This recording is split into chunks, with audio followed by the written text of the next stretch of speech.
All right. I'm sorry for the delay, but I don't know what's going on for the last two podcasts. My guests have had audio issue, but I think we got them alleviated. Uh, the stream should be looking a little more crispy because I am test driving 1080p on StreamYard tonight, so I should look a little bit better than I normally look. Hopefully it worked out. I don't know, but StreamYard has let me know that I'm live, and now YouTube just sent out the notification to let you know that I'm live. So, yes, I think we can go ahead and start this episode of VypDrive. And I think we got a lot of people out there waiting in the wings for this one. I appreciate you all. Yeah, okay, yeah, I'm looking at this, and I'm looking at the stream on my iPad, and 1080p doesn't look much different from 720p. And if I wanted to do 1080p full time, I would have to pay double the cost monthly that I do now. I don't know if I could justify paying twice as much as I do now to have my stream look like this. I don't see it happening. I don't see it. But hey, I can test drive it for a week for free, so we're gonna do that. But let's bring in Matt and get this party started.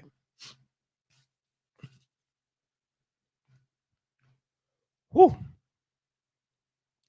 So this is VypDrive episode 124, and we are on the heels. We are on the cusp of the next Samsung Galaxy Unpacked event. And since we have another Samsung event close at hand, I have to bring in a Samsung heavy hitter, a Samsung insider. He's here. He's next on VypDrive. We'll start now.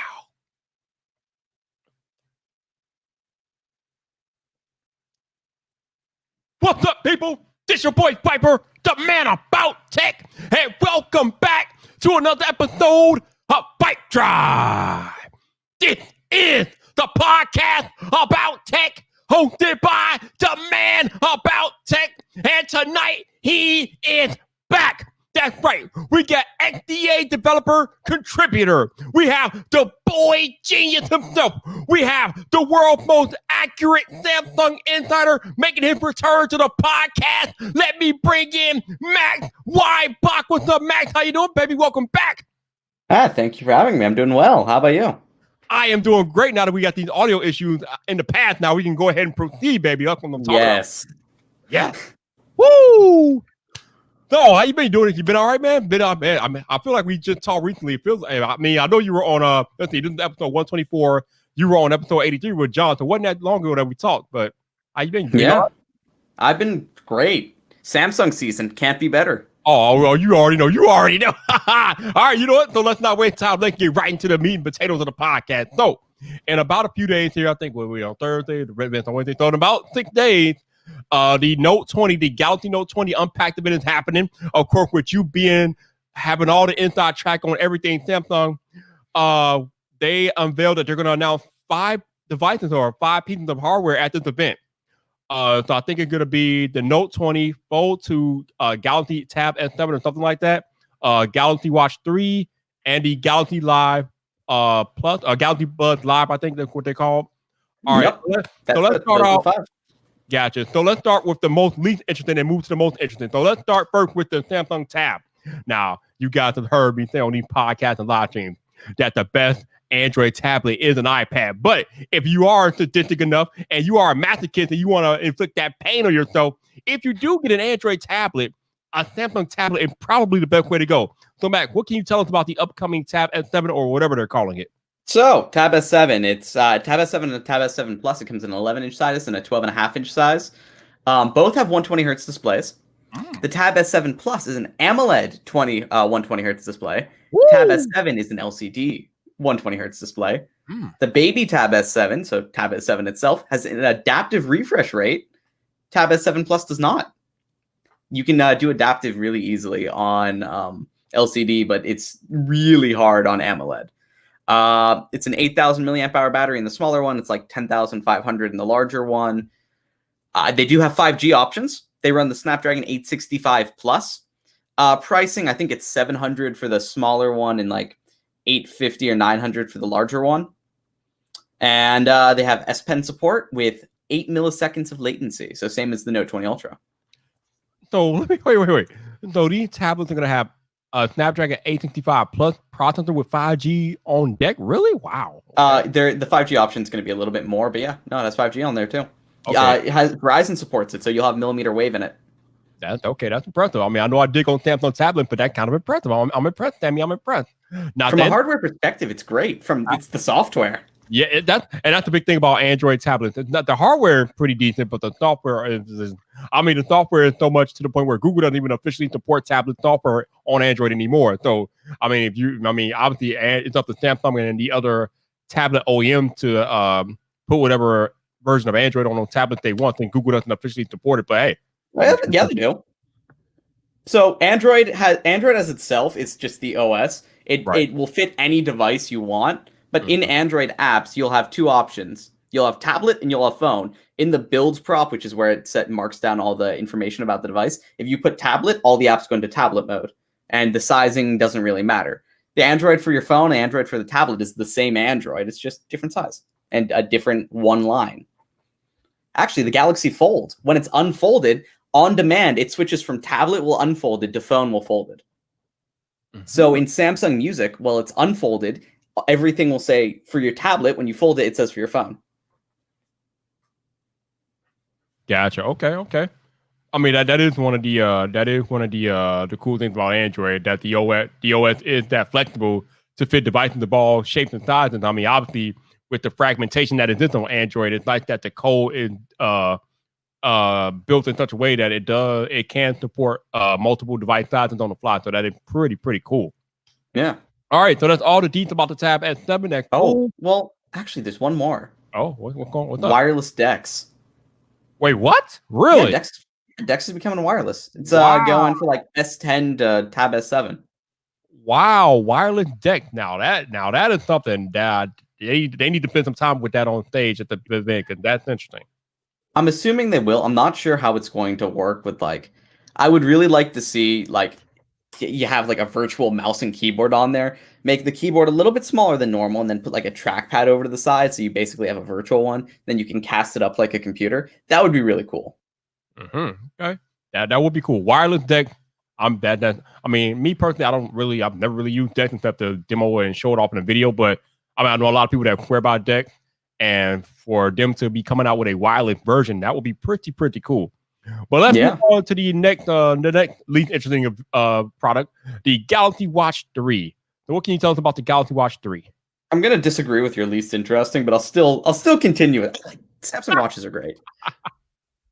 So it new design, as you could probably tell from leaks from people that have seen them. It looks like a classic watch design. So you have the old rotating bezel. It's not the virtual bezel. It has two options, 41 millimeter and 45 millimeter. There's stainless steel across the board with a single black titanium option for the 45 millimeter. I believe it starts at $400 for the 41. It's like $430 for the 45 millimeter. They added fall detection.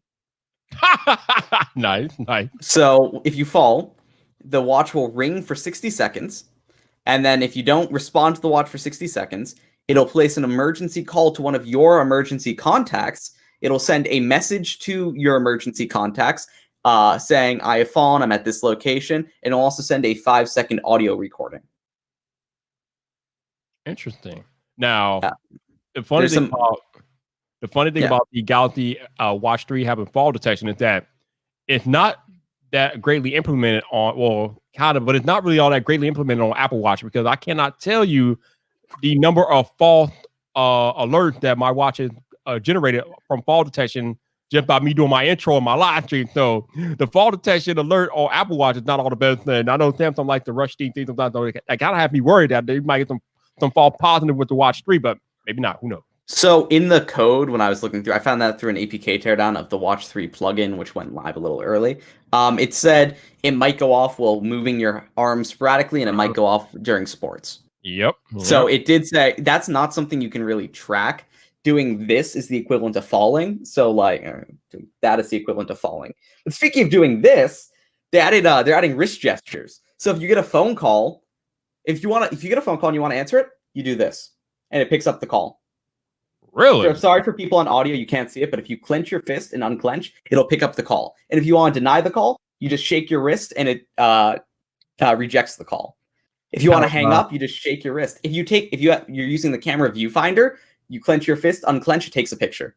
Kind of reminds me back in the day of my Mighty Morphin Power Rangers. It's Morphin time. Yes.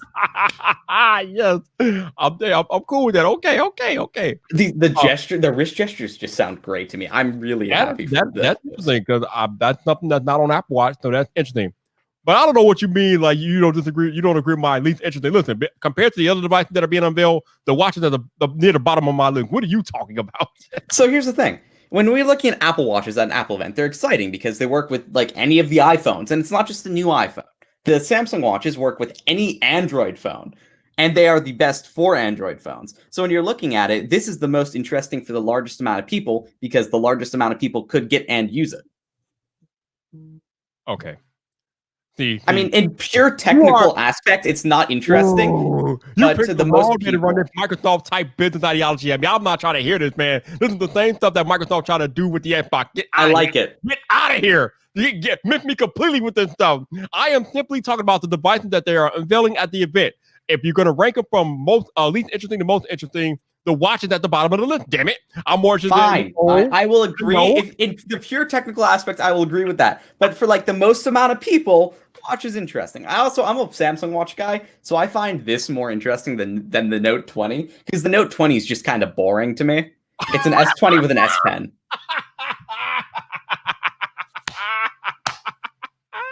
Oh God! Oh, you know what? That is a perfect segue. All right, so let's get into my next most interesting event or device, the Note 20. Yes.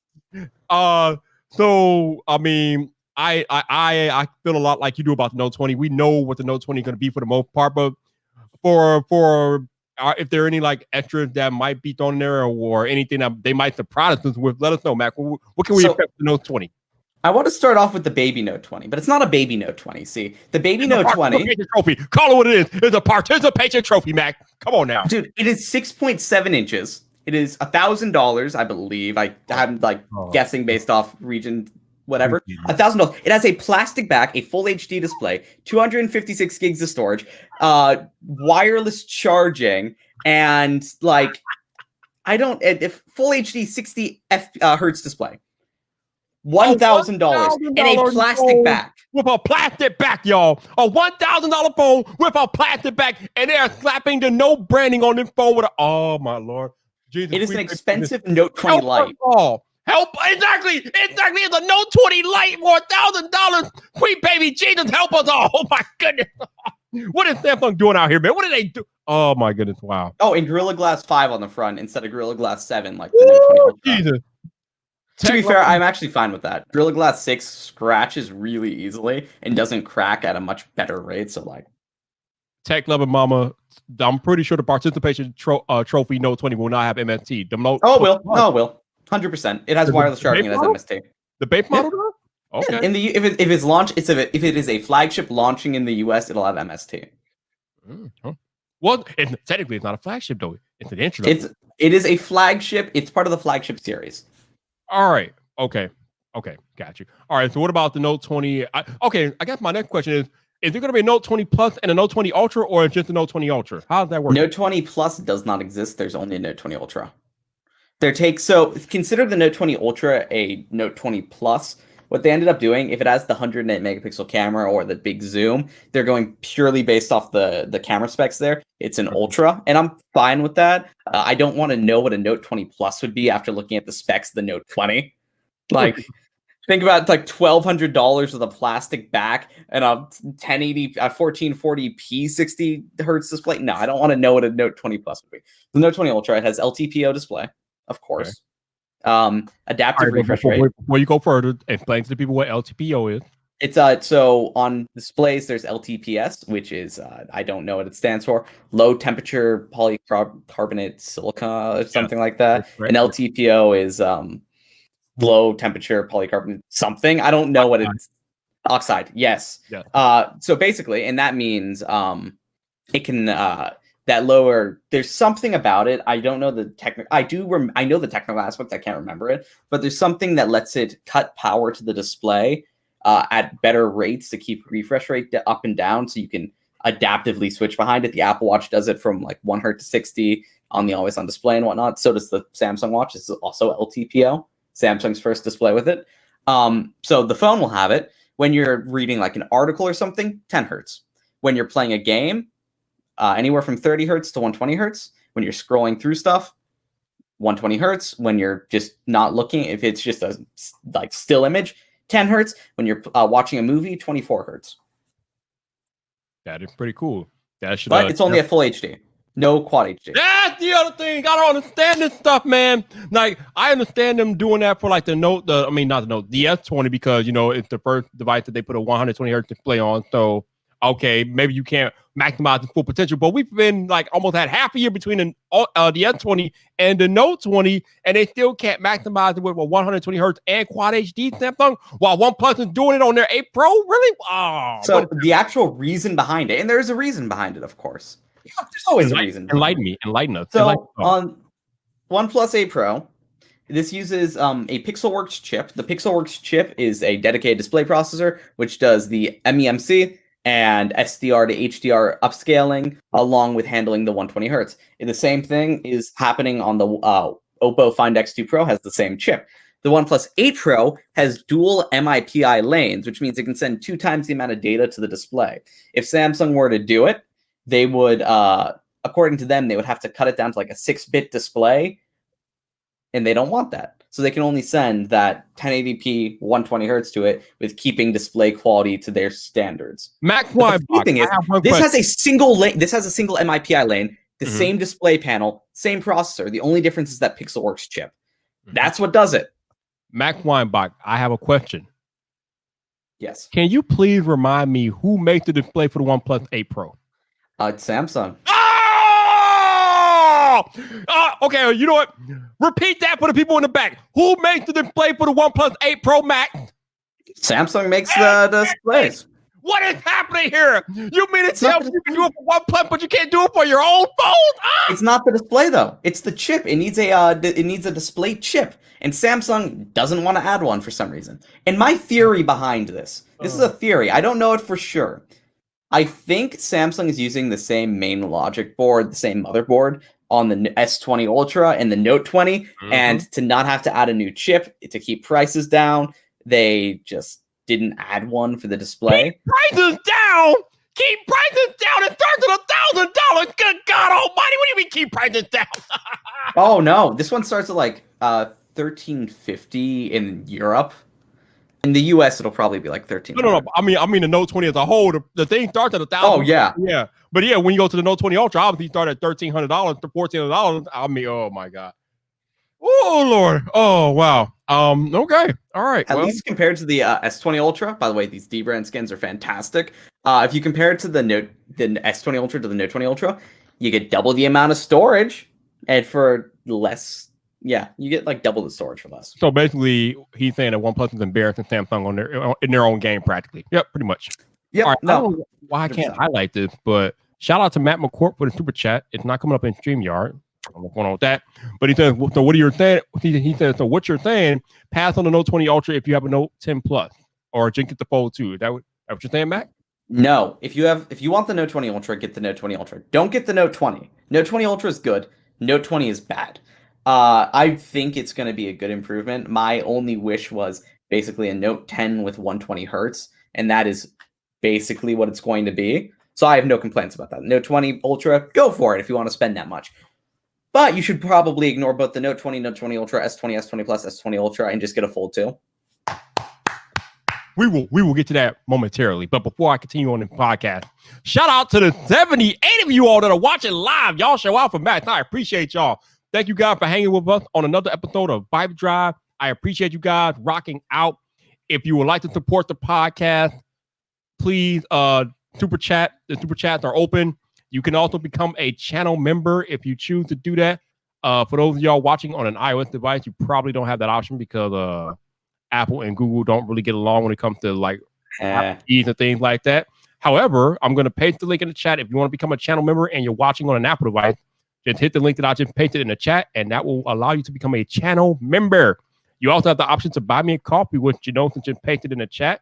That way, YouTube doesn't take 30% of your super chat donation. So definitely feel free to do that if you are so inclined. None of this stuff is required, mind you, but anything that your guys are willing to contribute is greatly, greatly appreciated.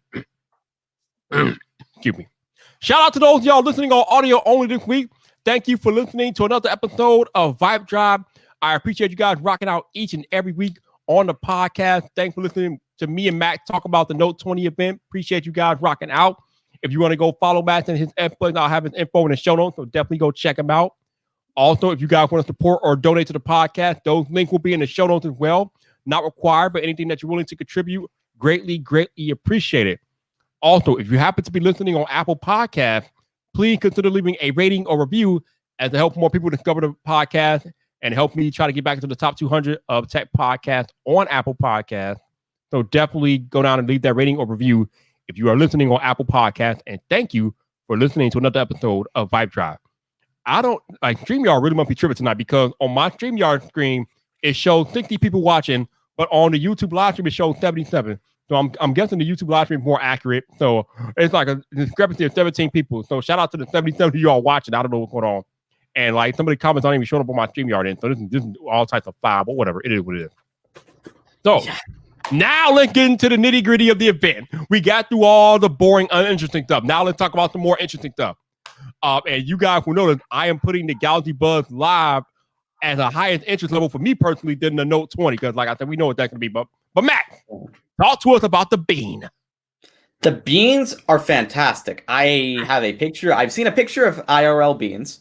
Some dude DM'd me and was like, hey, you want to see what the beans look like? And I'm like, yes, who doesn't?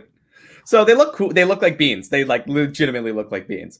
But what they're going to do, I would compare it to a hearing aid, like how it fits in your ear, except it's more sound canceling.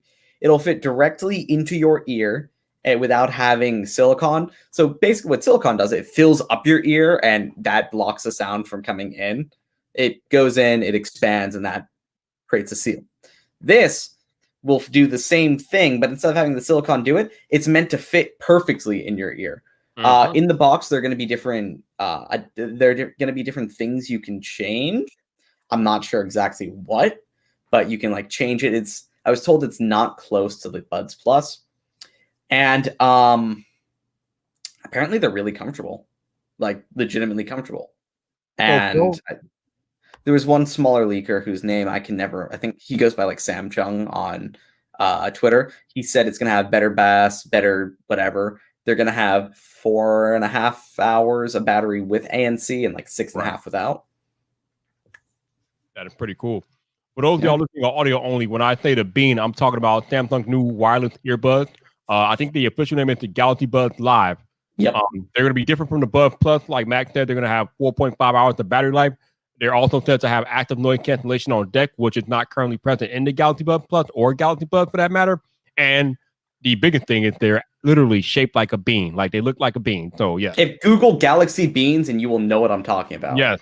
Instantly. You can see how they look just like a bean. If you're listening on audio, Google Galaxy Buds Live or Google Galaxy Bean. They'll pop up.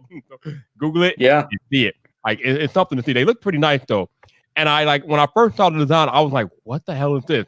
But the more I had time to think about it, I'm like, you know what? It's interesting because the way that they are designed, if you look at how your inner ear canal is shaped, it's literally shaped like a bean, just like the way Samsung designed these things. So theoretically, they should fit right into your inner ear because that's how your inner ear is shaped. Now, of course, everybody's ears are shaped differently, so this is not going to be the case. But I would surmise for a large amount of people, these should fit very comfortably, depending on the part that actually goes into the inner ear. Yeah. See how good that fits. You can get a good silicone tip to fit and things like that. Yeah, these I'm interested in these. I don't know if I'm gonna buy a pair, but then again, I think I was talking with Samsung and giving them away for free with a pre-order of the Note 22. So yep. And my guess, this is just a guess, I think they'll come in the box with the Fold too. I think Galaxy Buds came in the box with the Fold. I've replaced my Fold twice. Each time I got another pair of Galaxy Buds. So like I think it'll probably come in the box with that. But otherwise, Roland said that they were going to be about $170 in the US. $170, $20 more than Galaxy Buds Plus. That's not bad considering AirPod Pro is $250. So yeah, and apparently they sound better than Buds Plus, and Buds Plus were 100% worth it at $150. Yeah. I am the captain of Team Apple, and I went out on record and said that the Buds Plus sound just identical to the AirPod Pro. They literally sound identical. So if these can sound better than the Buds Plus, then the AirPod might actually have a legitimate, truly wireless earbud contender. So I always said, so what I've always gone by with wireless earbuds, and I want to mention this just because I can. If you have a generic Android phone, any Android phone, get Pixel Buds. If you're using mostly Apple products, get AirPods. If you're using Samsung phones, get Pixel Buds or Galaxy Buds Plus. Don't get Galaxy Buds Plus if you don't have a Samsung phone. Don't get Pixel Buds if you're not using them on Android phones, and don't get AirPods if you're not using them on Apple devices. Pretty much. That's sound advice. That is sound advice. Definitely. I thought that was just worth mentioning when talking about the Buds because a lot of people make mistakes like that. Yeah, now to be clear, there is a Galaxy Wear app. So theoretically, you don't have to have a Samsung to get the Bud because the app can be downloaded on any Android device, but they just work with Samsung uses something called the Samsung Scalable codec for audio. And it's very good. It's probably one of the better audio codecs I know of that isn't LDAC from Sony, or I would say it's on par with aptX and aptX HD, maybe a little bit better, but that is only on Samsung phones. So you get that really good codec there. And then when you go down to the lower quality codecs, like AAC, I think it is, I think that's what they might use for other devices. I don't really remember. The audio quality drops to a point at which I was using them a couple days ago when I was working out, and I heard noticeable audio distortion. And I'm assuming that's not going to change with Buds Live, which will be a shame, but I will still use them with the Galaxy Fold 2.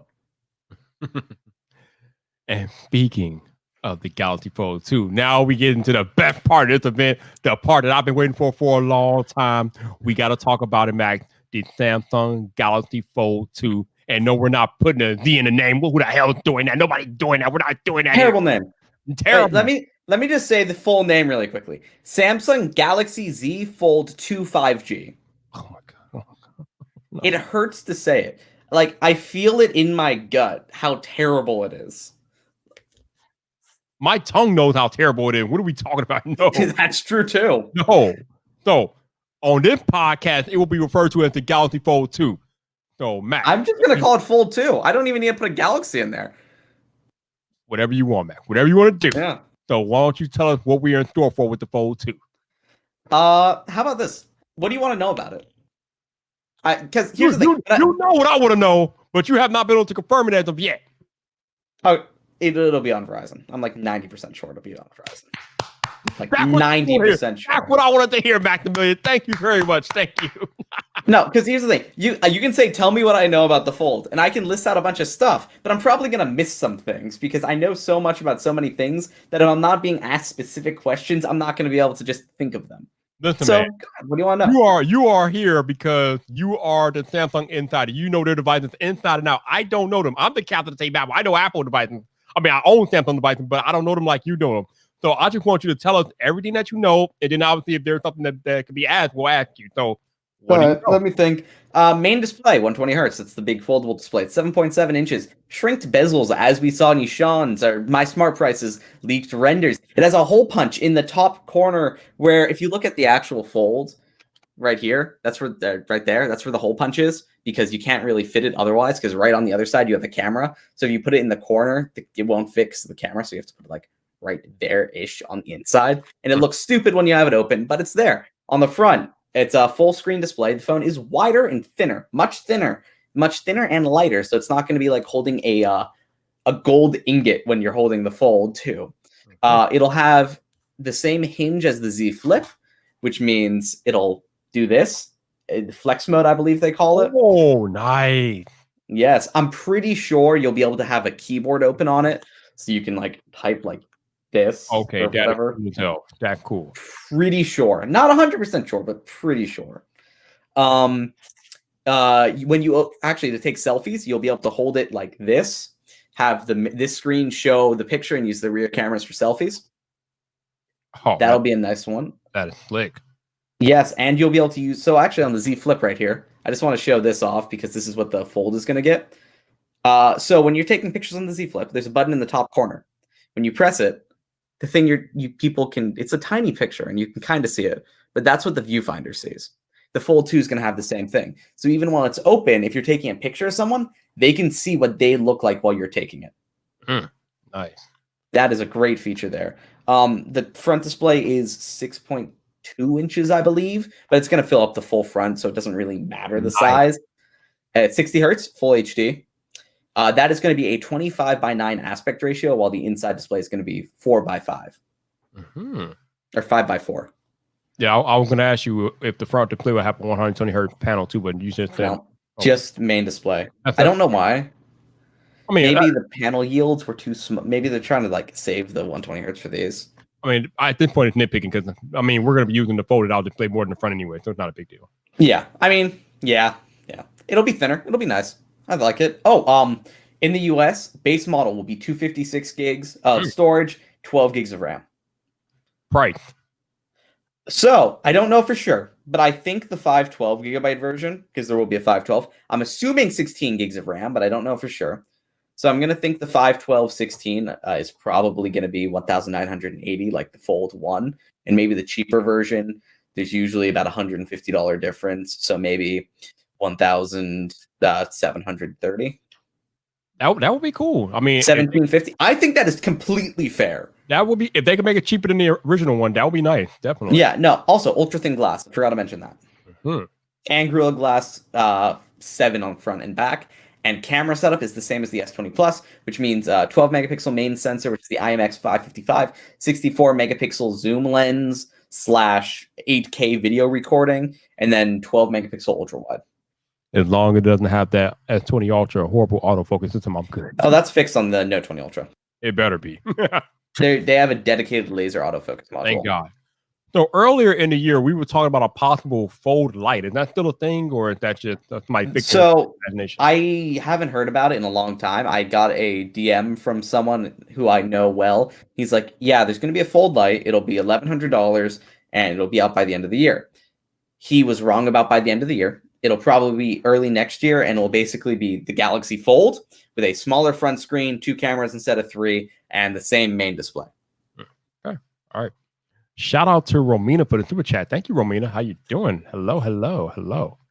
I don't know why StreamYard is being wonky tonight. I don't know. I mean, as soon as I turn on full HD, everything just goes out of whack. But hey, it's all right. Luckily, I got 2 screens. So, is there anything else that we don't know about the Fold 2? They're still keeping stereo speakers. That's a good thing. Ooh, like real stereo speakers. There's a speaker at the top and bottom, like this has. Right, top and bottom. 25 watt fast charging is new. Snapdragon 865 Plus. Nice. It'll come in Mystic Bronze, which has the matte texture. It also comes in Mystic Gray, which will be the same as the Z Flip 5G and has it. That bronze looks good. I hope it looks good on stage in real life as it does in each render. I will have the Z Flip 5G next Friday. I pre-ordered one yesterday. I got it for like $330. Wait, what? What? Yep. Wait, I heard you right. You got a foldable for $330. So I kind of cheated. Yeah, you cheated. Right now, let me explain, and this will be useful for everyone listening. Right now, if you go to Samsung.com, 1, sign up for the referral program. If someone uses your code on an available product, which means no other discount, you get 5% of whatever they buy in points. So if they buy a $1,000 phone, you get $50 from that sale. You get that back. That is great. So first, referral program. Second, if you use the built-in Samsung coupon finder and you click give me a student discount, it doesn't give you a student discount. It gives you the employee discount. What? Wow.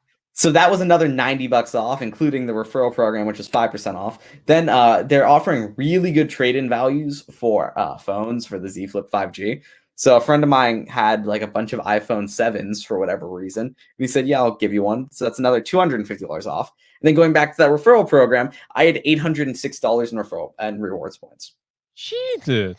I mean, it pays to have a crap ton of Twitter followers. No, good job, Matt. Good job. Oh, man. Yeah. So my other plan, and I think everyone should do this, and everyone can choose who they like the best to use it.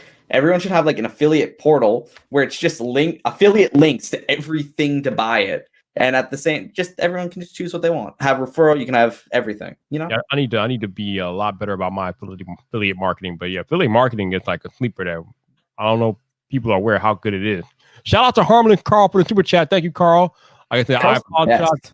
Yeah, Carl's awesome. I apologize. I can't highlight you guys in chats and things because StreamYard is just not showing up. So I can't highlight it. But thank you guys. I see you. Also, shout out to Isaiah for the super chat. Thank you, Isaiah. Isaiah wants to know if the Fold 2 coming to T-Mobile. I'm pretty sure it is. Yep, it is. Actually, they got one. T-Mobile and Sprint got a Fold 2. That was the 12-256. They got that into test last month. Nice. So, if you know the right guys at T-Mobile, and I don't know the right guys at T-Mobile, you could probably find someone that has the actual device right now. I mean, we saw a picture of that leak, but I know a guy at T-Mobile, but I mean, I don't know if I don't know if he can be asking to a Fold 2, but I know a guy.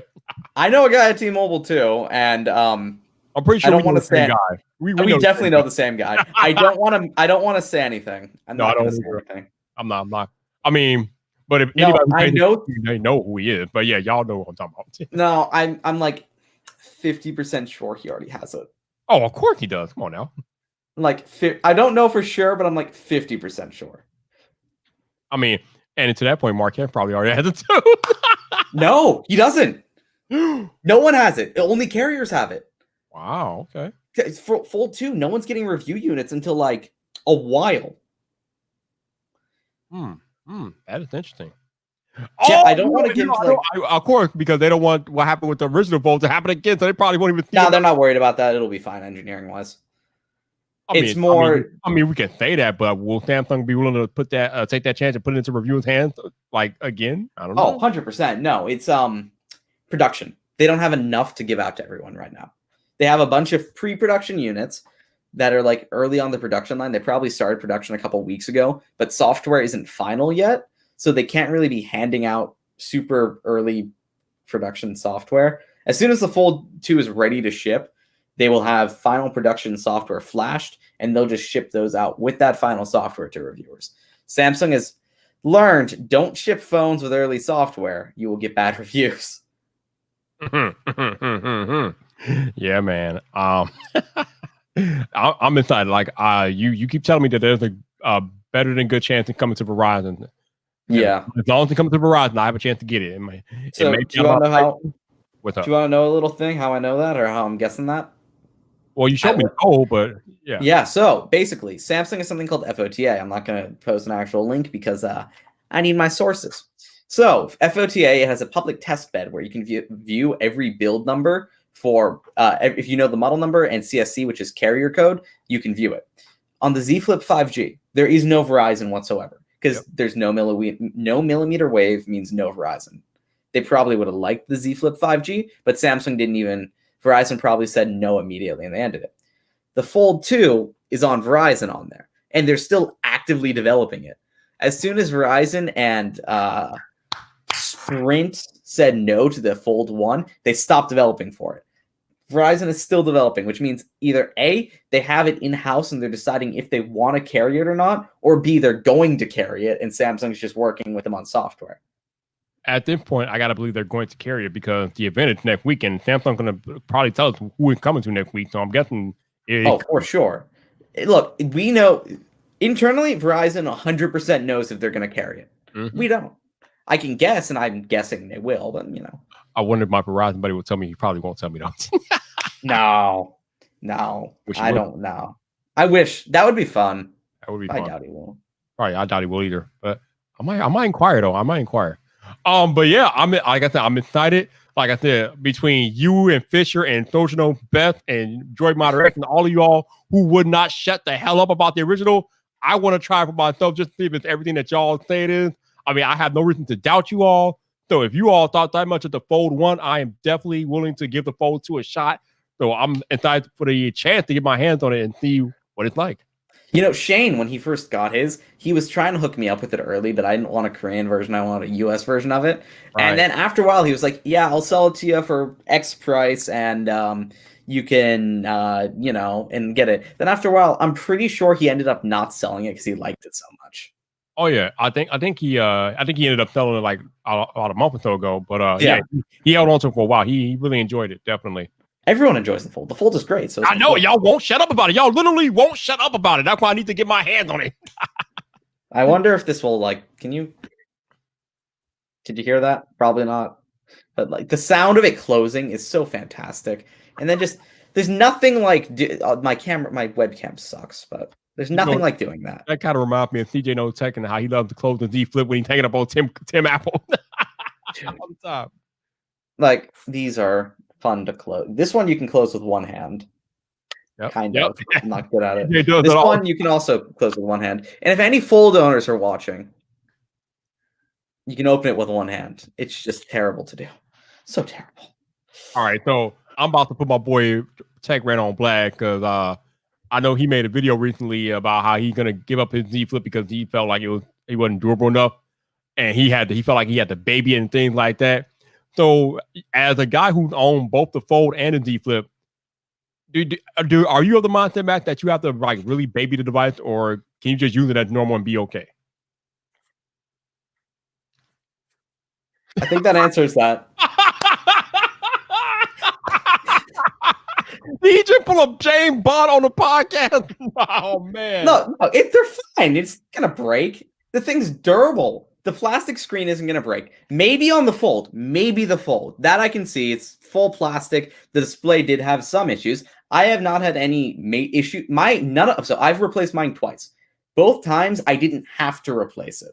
That was me doing it because I didn't like a certain thing about it. And at $2,000, if there's something I don't like about that unit because it developed over time, I'm going to get it replaced immediately, right? So I did throw it on my bed. It wasn't going to break on the mattress, but no one could see that. No, but basically, so the first time, the hinge got super loose, and I didn't think that was normal. Well, I knew it was normal, but I just didn't care, and I got that replaced. The second time, I actually got like a piece of dust in the hinge. It didn't break, but I didn't want it to break in the future. So Samsung was like, yeah, we'll replace it for you. The Z Flip, on the other hand, this thing is fantastic. This thing, anyone that has looked at the Z Flip has probably followed Quinn Snazzy Labs on Twitter and seen him just abuse it. He just throws these. I don't want to throw it. I don't want to break mine. Right. But, he abuses them. You know I had to mess with you, Trent. Now we got Trent in the chat here. I had to mess with you, Trent. You know I had to mess with you. Oh, man. So, somebody is asking about release date availability for the Fold, and you told me this a few months ago, and Gregor's TV actually confirmed it with his sources about a week or so ago, but the release date for the Fold 2 is supposedly September 18th. Is that still the date that you're hearing? I think it got delayed. I think it's probably going to be October now. Oh, really? Yeah, so here's the thing. And I have to say it like this. So I haven't checked software builds for it. It very well could be September 18th right now. If I were to check software builds and there were U1 bootloader builds, again, this is stuff no one's going to understand besides really technical among us, which I hope I brought over because XDA people. But basically, U1 is user bootloader 1, right? Mm-hmm. Once you hit that, that means software is done. It is ready for production. Everything after that is minor bug fixes. As soon as it hits U1, that's 45 days until it's available. So if it hits U1 right now or by like mid next week, it'll be available on the 18th. If it doesn't hit U1 until mid-August, that's going to be October. So I could check right now, but I don't really want to like load up a laptop to do it. So yeah, I mean, very well could be, but I think it's probably be delayed. Or if it's available, they'll do drops. So maybe 1,000 will be available on week 1, 1,000 week 2, 1,000 week 3, 2,000 week 4, 3,000 week 5, and they'll slowly have more in inventory each week. Mm-hmm. Okay. Interesting. Yeah, I remember it was funny because I remember last year when the original Fold finally went up for sale, you couldn't find them anywhere. I mean, Samsung. I drove 7 hours to get one. Right. On launch day. I live in Connecticut, and I'm like about an hour from New York. I had to drive to Long Island. And for people that don't understand it, That's a lot of driving. That's about 3 hours there, and it was about 4 hours back because of traffic. If I were to take a ferry, I would have to take a ferry across the Long Island Sound to get there any faster. It was faster. It would be faster to take a ferry than to drive there. Wow. This man is dedicated to his foldable devices. I will y'all. do the same thing again this year for it. Hopefully they make it up where you don't have to do the same thing again. I'm hoping they won't, but I'm going to be at college, and I'll have two options. A, ship it to the college, which I don't want to do since it's probably a $2,000 phone. There's no way in hell I'm risking that. Or B, ship it to my house and like come home to pick it up. Oh, it's a hard decision. Then you say your college is like right down the street from your house or something like that? 10 minutes, but my parents are afraid because Corona, whatnot. Oh. It's understandable. I get it. Yeah. Actually, I'm still starting college. Like, we're still on campus. I'm about to say, so your college doesn't hold on-campus classes this fall? It's hybrid. So we'll have, depending on teachers, they'll maybe do online. But yeah, no, it's on campus.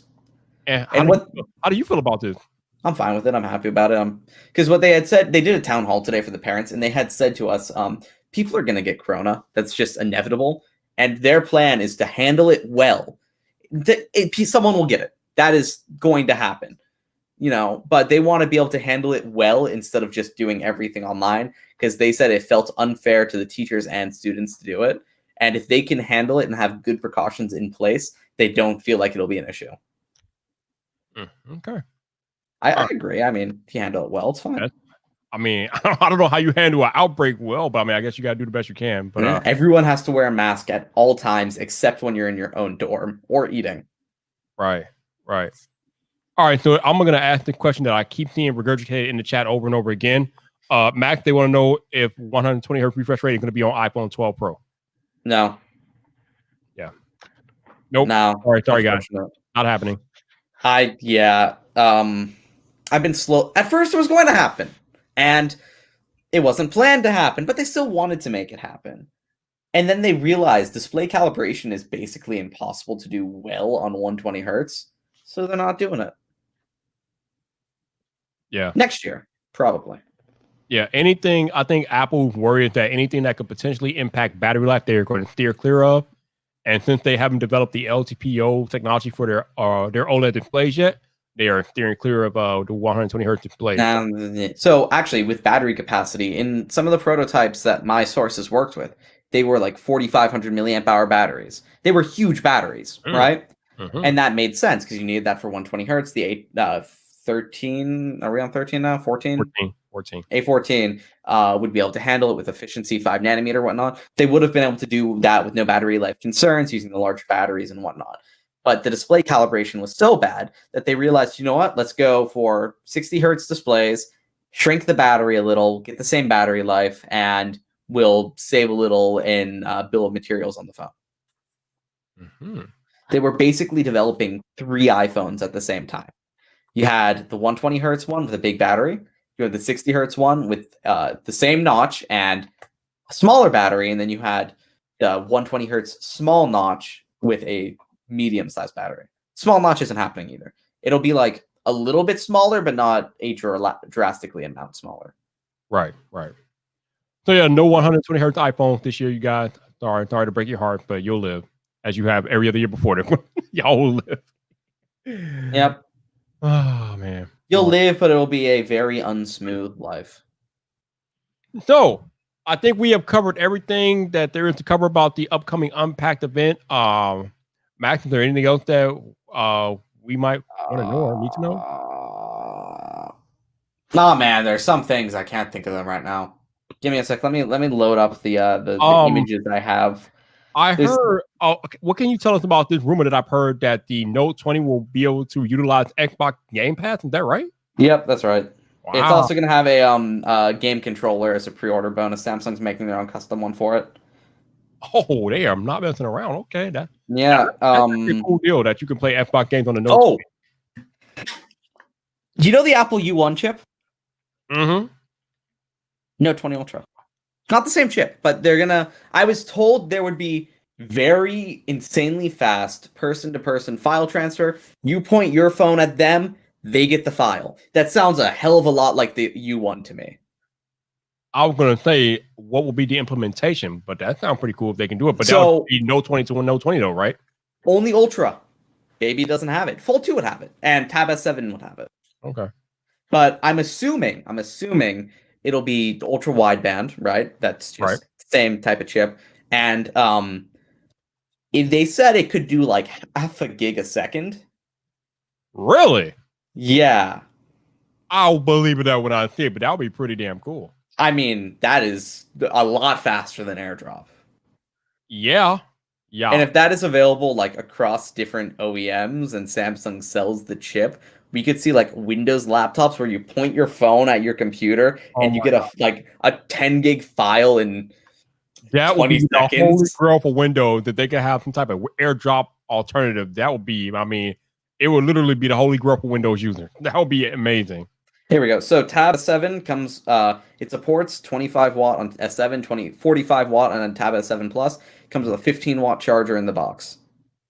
Okay. Okay. Cool. They did redesign some of the UI stuff. That was adaptive refresh rate I got there. New to Samsung Notes. I have a lot of internal files from training stuff. I probably shouldn't mention them, but what the hell? That's import. Like You know, I'll read it word for word just to kind of like get Samsung a little mad here. All new Samsung Notes, convenient editing, enhanced productivity with extended document editing functionality. You can now import PDFs and annotate in Samsung Notes, so it's going to be great for students. You can import several PDFs at the same time. You'll be able to write by hand and record audio at the same time. And Samsung Notes will now be saved in real time across your devices. So if you're taking a note on your your Tab S7, you'll be able to see you writing by hand on your laptop or on your phone. If you write it on your phone, it'll show up at the same time on your laptop. Interesting. Okay. Yeah. Let me see what else we got here. Sounds like Samsung is really building out their ecosystem with Microsoft, which is not a bad. Oh yeah. Oh, Your Phone. You know the Your Phone suite. Do you know what that is? I don't know. So Your Phone is it's available on every Android phone. It adds calling. If you have Bluetooth on your laptop, you can answer phone calls from your laptop. All your texts get synced. All your photos are synced. All your notifications are synced. But if you're on a Samsung phone, your clipboard is synced. You get more photos available. You can drag and drop files wirelessly. You can remotely access your phone display from your computer. And now with wireless DeX, you'll be able to access wireless DeX from there and have like 6 different apps available. Wow. Okay. That's how I took it. Yeah. Also for wireless DeX in the S Pen, this presentation says you can have a quick race while waiting for your presentation to start. So basically you can cast one thing with DeX to a TV and then do something else on your device. So you can play a game while having like a PowerPoint on your TV, and then you can have an S Pen next to you. The S Pen will control the TV while you can be doing whatever you want on the phone. Mm-hmm. Okay. That's cool. Yeah. There's a couple other things. There's one thing I want to mention. I just want to find it really. Actually, no, that was it. Okay. So I saw a headline, or I read an article the other day that Samsung and Google are in negotiations for Google Assistant to be more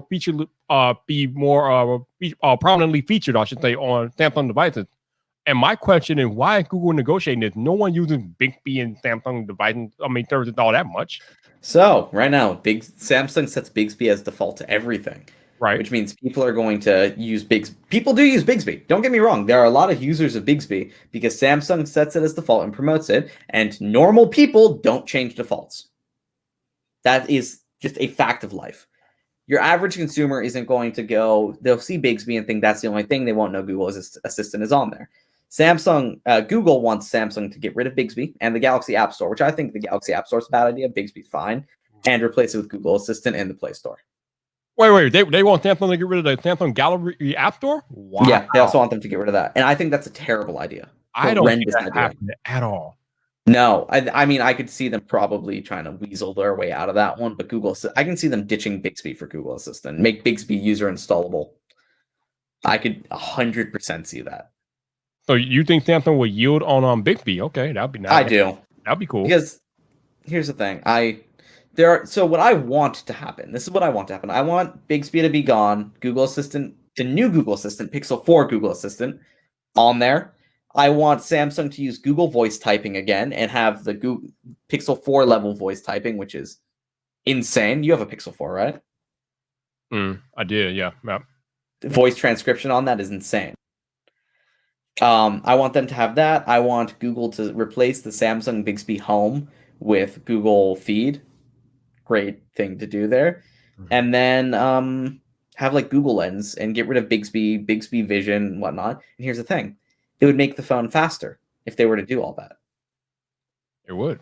Yeah. Because you'd be getting rid of that stuff and all the Google stuff is already built in. Correct. Yep.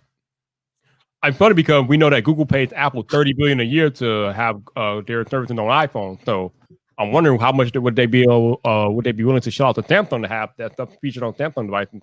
I mean, it's like $1 billion. It's $5 billion a year for Apple, right? I thought maybe it's either $3 billion or $30 billion. Maybe it's $3 billion, but it might be $3 billion. It might be $3 billion.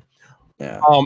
At first it seems kind of absurd when you think about it, but then you got to remember that Samsung is the #1 Android OEM in the world, and that's a lot of phones. No, not anymore. Huawei. They overtook them in Q3. Really? So, okay. When I talk about 100%, if you look it up, it was a new thing today. Well, that was in sales for Q3. I don't know about in like total devices.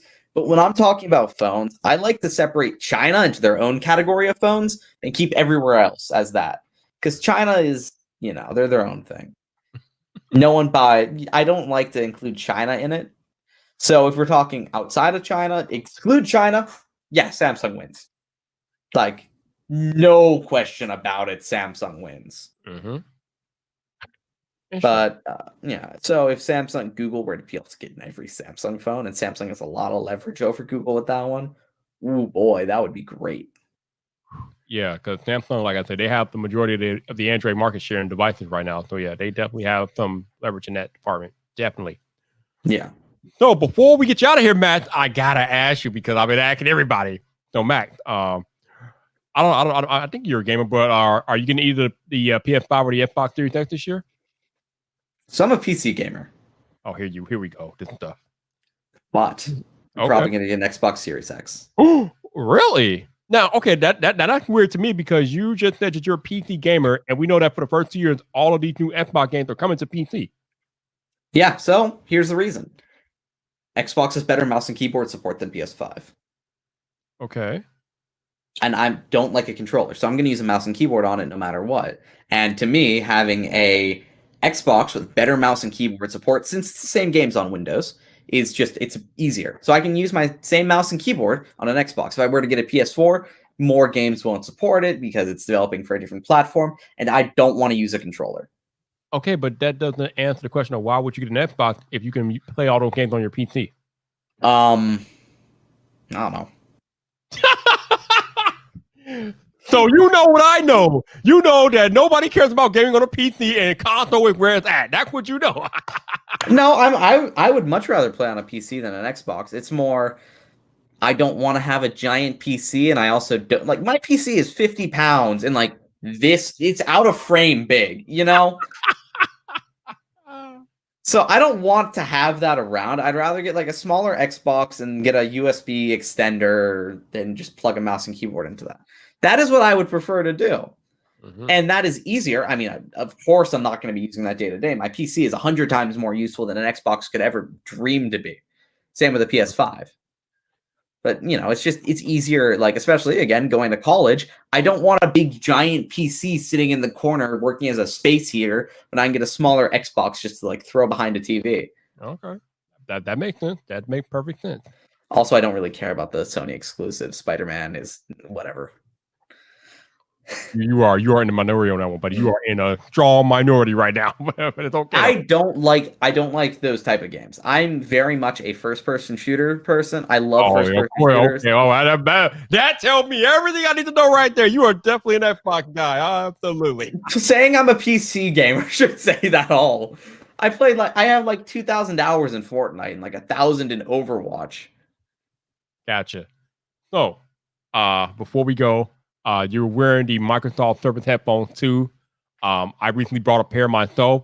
I've been listening to say nonstop Taylor Swift with them. I love it. They're excellent. Well, what are your thoughts on the Surface headphones too? I'm pretty sure the last time I was on here, I don't know if they were released, but on one of your live streams, I had said, get the Surface headphones too. It's entirely worth it. My opinion stands. I think they're really great, especially with app decks and everything on them. They're good. They're not as good as the Sony headphones, but they're also $100 less, which makes up for the difference there. True. It's all about the value. These are the best value headphones, you know? Yeah. No argument here. I love them. I love the physical knobs on the headphones themselves. Like these Sony's have touch, and the touch is a little finicky, but just having the physical knob that you could turn to turn off the volume and turn up and down the active noise cancellation. Like I like it's kind of old school, but damn, it feels so good. Oh, 100% agree. It is so nice. It is. But also, they like most devices I would use on a daily basis, like with a computer on them, it doesn't have aptX. So the audio latency is a little bit worse than I'd want it to be if I was using. But if I'm using like an S20, there's no issue. Right. Yeah. You must experience that a lot using only Apple products and having none of the good codecs. Hey, I don't have any issue with latency with my Apple product, buddy. You know what? Okay, so Apple doesn't want to support aptX, which they theoretically could now that they're using Qualcomm stuff. They don't want to support LDAC, even though LDAC is Sony, and they're open to have it. Every Android phone supports LDAC. Samsung Scalable is proprietary, you know? I mean, but you got to remember, I have all Apple devices, so of course my AirPods and things are going to work naturally across all the Apple devices anyway. And plus, when these AirPods Studio come out later on this year, they will be able to do something that no other headphones on the market can do, and that's hot swap between every single device that you have. Now, of course, it'll be proprietary to Apple, so if I have like 4 or 5 Apple devices here, my headphone can hot swap between all of them. All of them. Do you see those headphones back there? The ones I'm like my finger right about there? Yeah. They are. It's hard to see. There's like just a bunch of them. There's SteelSeries wireless headphones. Mm-hmm. They can kind of do that. Kind of. I have a USB. I have a hub down here that connects to my PC with USB. Those are low latency headphones, so those will connect directly to that. Those headphones also have Bluetooth. If I get a phone call, it'll automatically mute my PC. Phone call goes into it, and if I start playing audio through it, mutes the PC. Phone call goes. The audio goes straight into it. I shut it off. Goes back to the PC. Very similar. Kind of, but not quite. When I say all your Apple devices, I said all of them. I mean, sure, but Samsung does it. Yeah, they do. All of the devices, like all of them. Like, I mean, everything. Watch, yes. Tablet, yes. Phone, yes. Laptop, coming soon. I don't know if we're on the same page. Because when I say hot swap, I'm talking hot swap. It'll go straight from one to the other. If you get a phone call on your phone while you're connected to the tablet, it'll switch over. It does that. That was a part of the Galaxy Buds Plus. Mm-hmm. Okay, I'll have to check that out. I know usually when you have like hot swappable devices, you can only hot swap between 2 devices at most. But with this new Apple update, it's hot swap between every damn thing, and I'm like, oh, I'm here for all of this. So with Samsung, it isn't automatic, but it can do it. Like on the watch, you have to swipe down. It's on the OS, so you have to swipe down, go over a page, and then hit the Bluetooth audio button. Then it automatically connects to your earbuds. Oh, that's not hot swapping. It is kind of hot swapping. Tablet is actual hot swapping. Oh man. Tablet is like the actual. Nice try, Mac. Nice try. No, between tablet and phone, it connects to both the tablet and the phone at the same time. It is connected to both at the same time, and it will switch audio inputs depending on like a phone call or whatnot.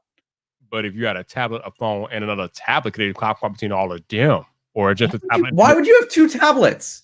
I'm just saying, like, I need to repeat myself. When I say that with this new iOS 14, that your headphones. I know. I'm just trying to. I'm trying to poke in your logic for the hell of it. Okay? Listen, Maximilian, I'm streaming on a MacBook Pro. I got an iPad Pro next to me. I got this iPhone right here. I got another iPhone sitting over there. So I can hot swap between all of them, baby. All of them. Ecosystem. The Apple ecosystem is still undefeated in 2020. Wait, is that a thing right now with AirPods Pro and all this stuff? It will be once iOS 14 drops. It will be a thing, yeah. Wait, is it in the beta? I don't know. I don't know. I don't. If it is, it sucks. Yeah, I don't think it's fully live. If it's not in the beta, that explains a lot. I've been watching The Umbrella Academy among other shows on my iPad Pro. By the way, these skins look fantastic. Okay. This is the Magic Keyboard there. Ooh, that's nice. Okay, Preston, you're wrong. You're just wrong. Okay, Preston, you're wrong. No, he's right. You're wrong. You're absolutely wrong. He's not right. He's dead wrong. Nice try. Nice try. Ooh, man. No cases. I'm not really into the skin thing, but I mean, it looks nice though. It looks nice. I like it because you can have all your devices match. Oh, Like, oh man. but unless the device OEMs make them all in the same color, like Samsung's doing with bronze. I mean, hey, I don't know, but that bronze is like, though, that bronze. Shane, we got Shane in the chat. Hey, Shane, to bring AirDrop. Quick share is a thing. Quick share. It rolled out on a bunch of my devices today. Yeah, I mean, like, if those Note get that U1 chip and allow for that instant swapping of files, whoo, yeah, that will put AirDrop to shame, kind of, but we shall see. But Matt Weinbach, awesome conversation as always, sir. Thank you for joining me. I appreciate it. Yeah, of course. I love being on. It's always fun. I love having you on. I always have fun when you are on. I would tell you to tell the people where they can find you, but it's like your third or fourth time on the podcast. If they don't know by now, they can just check the show notes. But man, you're like on Twitter, you're on XDA, you're pretty much everywhere. I'm sending like 100 tweets a day. If they can't find me just through the algorithm, I don't know what's going on.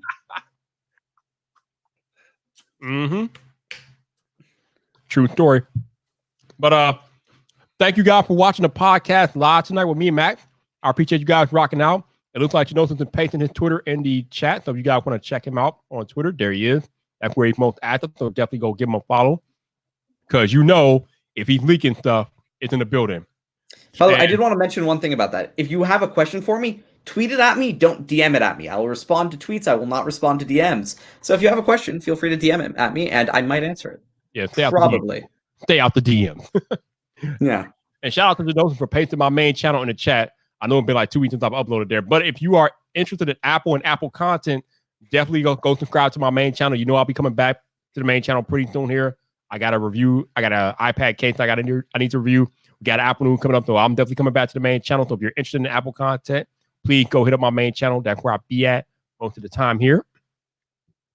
If you super chatted, brought me a coffee, or became a channel member, thank you very much. Shout out to Jeff Hale for buying me a few coffees. I got the email, Jeff, so thank you for that contribution. I appreciate you, sir. So thank you very much.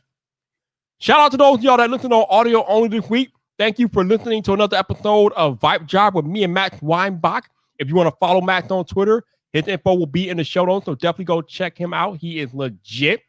Also, if you want to support or donate to the podcast, please check the show notes for that information as well. Nothing is required of you, but if you are willing to contribute, that will be so appreciated. So thank you. But if you happen to be listening on Apple Podcasts, please consider leaving a rating or review as it helps more people discover the show. Helps me get back to the top 200 of tech podcasts over there. We were in the top 200, but we're not anymore. So I'm trying to get back into the top 200 of tech podcasts on Apple Podcasts. And I can't do that without your help. So if you're listening on Apple Podcasts, please leave a rating or review. And thank you for listening to another episode of VypDrive. For those of y'all that like to watch these podcasts live, VypDrive will be back tomorrow afternoon. I think the podcast starts at, where we at? It starts at 5 o'clock Eastern time. We have Sydney Deongjong. I don't even know how to pronounce his last name. It's Sydney Deongjong. He is a camera creator on YouTube. He's legit. And he's coming to the podcast tomorrow afternoon. So definitely come back to check that out if you guys want. But until the next time, people, this your boy Viper, the man about tech. You know where to find me. So come back for more.